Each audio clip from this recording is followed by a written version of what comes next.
Most people think that dieting means cutting out carbs, starving yourself, and tracking every single calorie like it's your full-time job.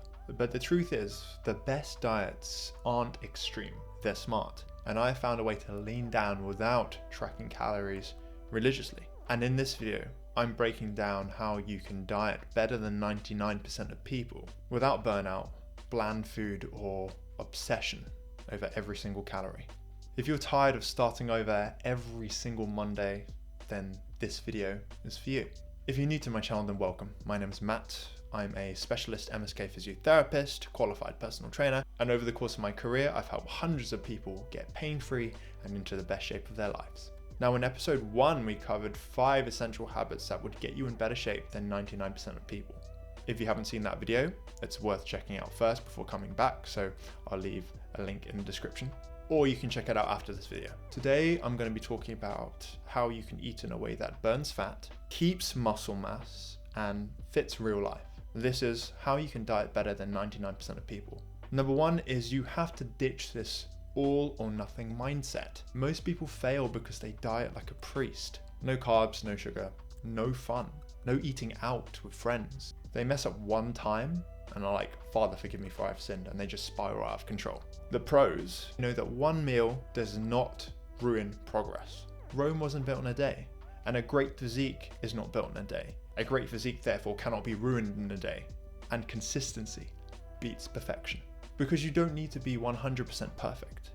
Just consistent enough to win the week. Let me tell you a story of one of my clients. He went from an on and off strict diet to eating one flexible meal a day. And he finally saw results with his fat loss for the first time in months of trying to do it himself. Focus on protein and calories. You don't need to track your calories forever, but you need to understand calories are the main driver of fat loss. Eating less calories than you burn means that you will be in a caloric deficit, which over time means you will lose mass. But protein, specifically eating sufficient protein, is the anchor to maintaining muscle mass. For protein, you want to aim to consume around 0.8 to 1 gram per pound of body weight. And when you're starting off, you want to use a rough calorie control system, either a meal plan, a portion system, or just tracking on MyFitnessPal, for the first few weeks to get a handle on things. And don't get distracted by food cleanliness. Numbers matter more. This is the whole concept of flexible dieting, or if it fits your macros. Number 3, build repeatable meal structure. So I'm just going to tell you straight up what the easiest way to diet is. You want to eat smaller and similar meals throughout the day, and then allow a bit more freedom in the evening. This is usually when your willpower is the lowest, right? For example, protein and oats for lunch, a light snack around 3 to 4 p.m. This could be a sandwich, maybe a slice of toast, and then have a big dinner post-workout. 2 to 3 anchor meals can make your diet feel automatic. You don't have to think about it. You don't have to expend willpower thinking, oh, what do I need to eat? I need to make sure I track this or that. You don't even have to stress about it. Freedom actually comes from structure and not random eating. Trust me when I say that the times when I have been the most stressed is when I'm trying to track what foods I'm eating for my first 2 meals, especially when I go out for lunch. I'm like, what am I eating like this? It's so stressful trying to put it into MyFitnessPal or trying to guesstimate what calories are in the food. Number 4 is plan for flexibility. Now, if you're watching this video, I'm going to assume that you're not AI and that you are human. So guess what? Life happens. Meals out, birthdays, weekends, events. Instead of fighting it, just plan for it. I always tell my clients to have one flexible meal a day. Walk more on the high calorie days, but don't let one dinner turn into a 3-day binge. Dieting better than 99% of people is knowing how to adjust, not how to be perfect. And number 5 is use tools that work for you. If you want to fast until 1 p.m, great, fantastic, do that. Prefer breakfast? That works too. Personally, I use intermittent fasting, and I also encourage all my clients to do the same because it just makes things so much easier. We don't want to sit around and eat little tiny Tupperware meals of chicken, brown rice, and broccoli 6 times a day. We want big, satiating meals that make us feel like we're not dieting, because that's another thing that helps when you're dieting, is to feel like you're not dieting. As counterintuitive as that sounds. I'll just use myself as an example. I'll wake up in the morning, I'll drink plenty of water to hydrate, Around 60 to 90 minutes after I wake up, I'll have my first cup of black coffee.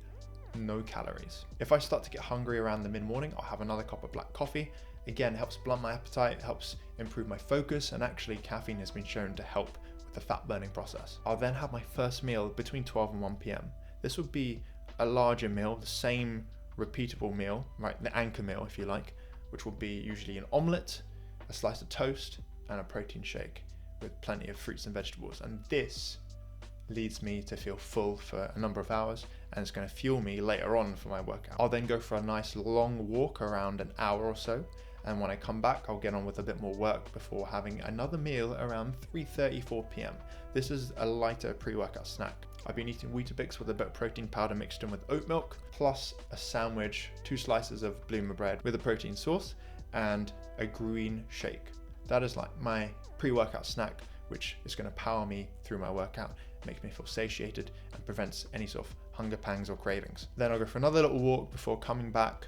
I might do a bit more work and then crack on with my workout, which is around 5:30 p.m. After completing my resistance training, my strength training workout, I will then need my biggest meal, which will be more flexible, but mainly it'll be more carb heavy, moderate in fats, moderate in proteins. And I might even finish the day with some ice cream.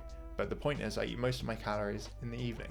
And I've stuck to this for 10 years. The best diet isn't keto, low carb, or vegan. It's the one that you can stick to. So experiment, find your flow, and stop copying these random influences with these fad diets. And they promise you you're going to lose 5 kilograms in a week. That just isn't going to happen. So quick recap if you want to diet better than 99% people. 1. Ditch the all or nothing mindset. Number 2. Focus on protein and calories. Number 3. Keep meals structured and simple. Number 4. Plan for flexibility. And number 5. Use tools that fit your life, not break it. Master these and your diet will stop feeling like punishment. In the next video, I'm going to talk about how getting lean actually changes your life for the better. So consider subscribing if you want to see that. Make sure you click the notifications bell so that you don't miss it. And if you want my complete diet and training plan, then I've made a 2-in-1 guide. You can grab it, link is in the bio, it's on special offer at the moment. I call it my model body guide. And of course, I've had a few spaces open up for online coaching, but they're filling up quick. So drop me an email if you're interested. Email me info@mcwellnesspt.com. My email is also in the description. I'll catch you guys in the next one. I'm on my own, broken alone. I feel the rain crashing down all around this empty town. I'm searching for the lost and found.